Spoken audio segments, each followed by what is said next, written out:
For the first time in Holland, tear gas is used. The Dutch cabinet met to consider emergency measures, such as the use of troops. All police leave was cancelled. The rioting continues into the night. Many of the young toughs are self-styled provos or provocateurs who resist all authority.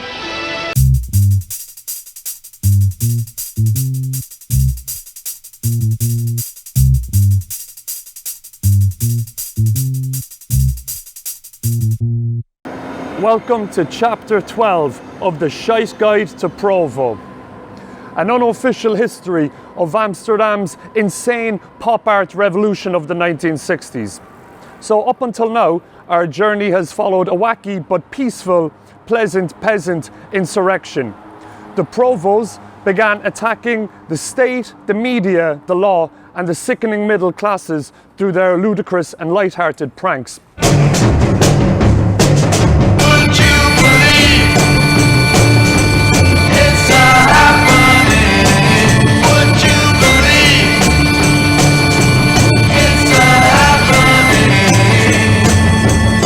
But all of that would change when the movement eventually tapped in to some of the darker elements of the zeitgeist, when they unleashed the pent-up rage of the mid-1960s working class. Amsterdam has the look of a beleaguered city. Fear, tension, and violence are all part of the aftermath of a labor dispute between union and non-union construction workers. A wave of street rioting breaks out on the day following a night demonstration during which one worker dies. More than 1,500 policemen, including 650 members of the elite semi-military Royal Constabulary, charged the rioters. The workers were joined by hoodlums who battled police through the downtown area, hurling stones, smashing shop windows and parking meters. Up until now, the Provos had preached that their revolution must only occur through peaceful means, because by using playful and irrational tactics to embarrass the state and the law, these institutions would see no alternative than to unleash the violence which is inherent to the system. The Provos were anarchists, which means that they were basically opposed to all hierarchical power systems, and their campaign was mainly focused on two figures whom they had branded enemies of the revolution and the people. Mayor Van Gaal, the mayor of Amsterdam, a position with decentralised power from the Dutch government, and the police chief commissioner Van der Molen, who they thought responsible for the endless arrests, baton charges and many a cracked skull, all which will feature heavily in this episode. De politie is mijn beste kameraad. De politie weet op alle dingen raad. Als je hond is weggelopen of je bent iets anders kwijt, de politie gaat aan het zoeken en die vindt het haast altijd. The final showdown of the Provos awaits. So let's get into it. There goes the neighborhood, here come the Provos. Working for the man is a no-no. Staying on the low-low, playing with the po-po. When you're with the crew, you're never gonna roll solo. There goes the neighborhood, here come the Provos. Trying to give the world back its mojo. The people with no hope need to go loco. Here come the Provos to fuck up the whole show. This is a Provo thing. It's a little ironic that the biggest battle of the Provo saga, the showdown against Mayor Van Gaal, the face of grey bureaucracy, and Commissioner Van der Molen, the face of police brutality, and the Telegraaf, the right-wing mainstream media, was not initiated by the Provos, who had been dubbed the loafing class, but by the blue-collar workers of the city. And that battle took place on the 14th of June, 1966.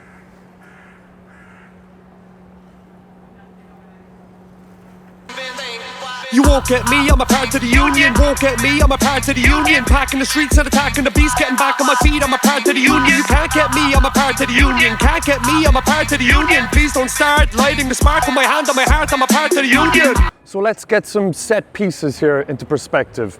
The Telegraaf was seen as the enemy of Provo, not just because of their negative reporting of the group or their support of the police brutality used against the Provos, but also because of their right-wing political leanings, which is, you know, fair enough. And it was this building right here on a street heaving with different press companies is where the original Telegraaf newspaper was based. And this is where the news of Amsterdam originated from. This whole like street here, it's where all the companies were. This is where the opinions of regular Joe public were formulated and disseminated. This is also the main reason why the witch doctor, Robert Jasper Grootveld, had started his happenings at the Spouw, basically just down at the end of the street here. It was so his direct actions and ludicrous behaviour could be close to the centres of information and publicity. Oh, publicity, publicity, publicity, publicity, publicity, publicity, publicity, publicity, publicity.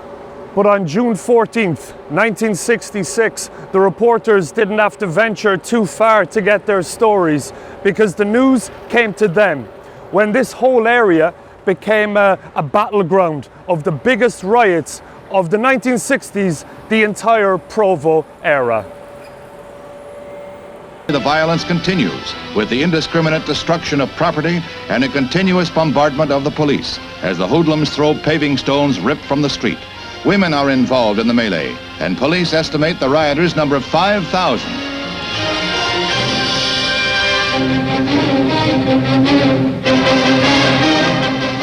In the days leading up to the riots, the city had been in a tense state of siege with demonstrations banned and repression against the Provos in full swing.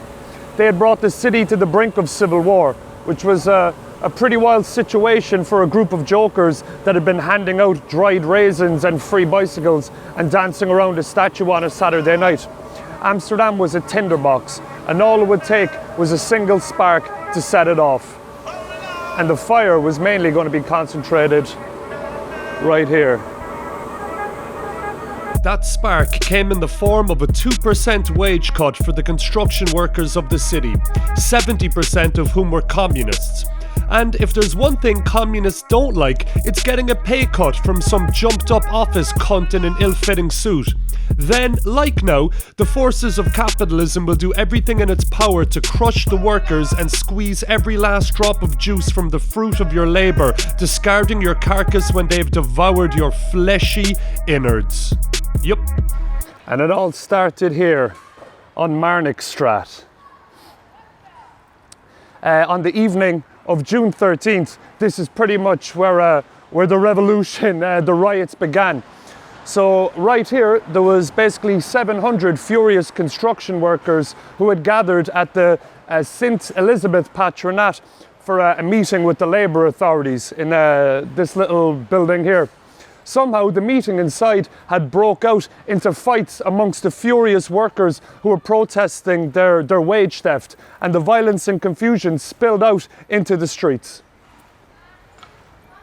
Panic and rage spreads quickly amongst crowds, and the police that were tasked with the holy responsibility of keeping the traffic flowing had to call in reinforcements.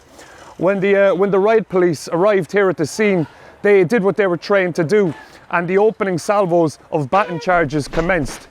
Much like anarchists, the communist workers inside generally disliked getting their jaws smashed in by the authorities, and right here a great battle began.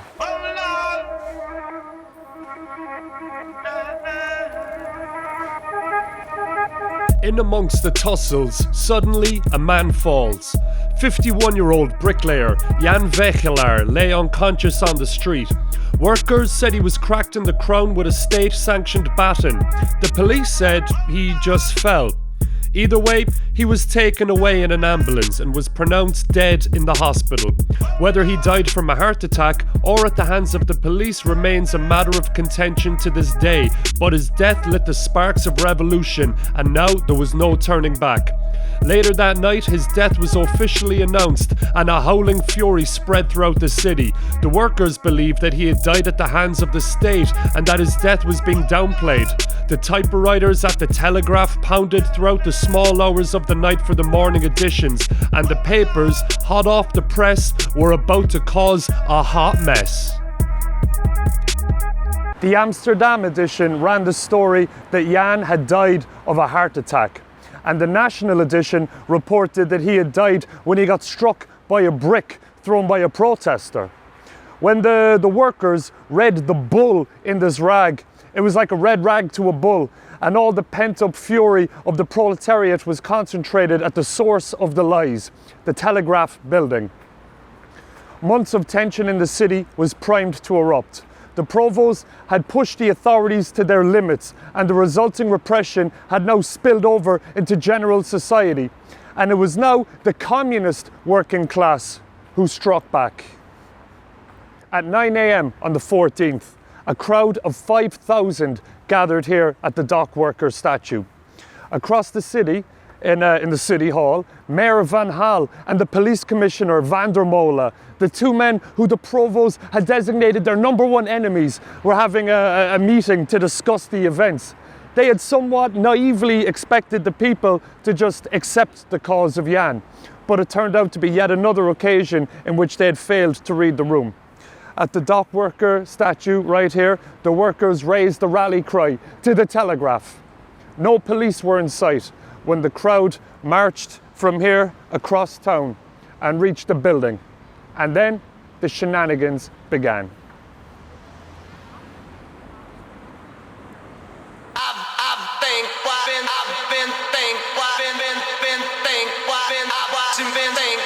The siege began and the Telegraaf was ransacked. Windows were broken and delivery trucks overturned, stuffed with newspapers and set alight. The editor inside the building desperately rang for some assistance, but Mayor Van Gaal and Commissioner Van der Molen were paralysed with indecision, dumbfounded that they had let the situation get this far. Amsterdam was in revolt. You won't get me, I'm a part of the union. Won't get me, I'm a part of the union. Packing the streets and attacking the beast, getting back on my feet, I'm a part of the union. You can't get me, I'm a part of the union. Can't get me, I'm a part of the union. Please don't start lighting the spark on my hand, on my heart, I'm a part of the union. I was at home on the couch, I was watching Scooby-Doo when I got a call from the boys in the hall. They told me it all said it was gonna be a brawl with the union crew. You know what I do, stuck on my socks and my steel-toe shoes. If the fella in the office wanna mess with my pay, then it's definitely gonna be a hectic day and I'm on my way. If there's a ruckus, I'm up at the front if you're cutting my wage. 2% is too much, you fucking cunts. An injury to one's an injury to all. If you stick your paw inside my pocket, you will be getting a kick in the balls. You won't get me, I'm a part of the union. Won't get me, I'm a part of the union. Packing the streets and attacking the beast, getting back on my feet, I'm a part of the union. You can't get me, I'm a part of the union. Can't get me, I'm a part of the union. Please don't start lighting the spark on my hand, on my heart, I'm a part of the union. By the time the riot squads had arrived, the riots had spread from here up to the dam rack, and the numbers of protesters had been swelled by nosems, provos, and every frustrated citizen of Amsterdam. Horse-mounted police trampled protesters, batons swung freely, itchy trigger fingers squeezed, and lead joined the airborne chorus of cobblestones and bottles. The white carpet was rolled out as a giant blank newspaper roll was unfurled down the dam rack before being set alight, never to have ink stain it with lies. The running battles continued long into the night and basically into the coming days, with miniature uprisings exploding and retreating throughout the city all week. These are the worst street riots Amsterdam has seen since the end of World War II. Ironically, they occurred during the annual Holland Festival. The full-scale riots erupted after workers charged police brutality was responsible for a worker's death. Amsterdam, a troubled capital. It's difficult to put an end point on the riots, as the following months unravelled, marches, protests and occasional riots burst out throughout the city. Nothing had been solved, only brought to the surface in an explosion of violent frustration. And it was Provo, the spark that lit the fuse on this tinderbox, and it was completely lost in the chaos. They had originally preached non-violence, but those days were over.